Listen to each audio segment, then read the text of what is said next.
কাল আমরা চলে গেছিলাম এক আজব মিলন ক্ষেত্রে, যেখানে ডায়মন্ড পাওয়া যাচ্ছিল ফিশ ও চিকেনের মধ্যে। ফ্যাশন ড্রিমসে কারা যেন জামা কাপড়ের জায়গায় চপ সিংড়া বিক্রি করতে শুরু করেছিল।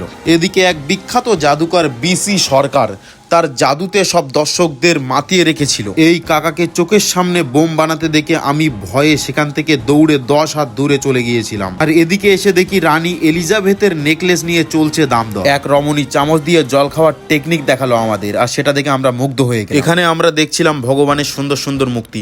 হঠাৎ করে শুনলাম কোথাও যেন একটা বড় স্ক্যাম চলছে। মঙ্গল গ্রহের রসগোল্লা বলে সবাইকে ফুচকা খাবিয়ে বোকা বানাচ্ছিল এই লোকটা। একটানা 100 খানা ফুচকা খেয়েও থামছিল না এই রমণী।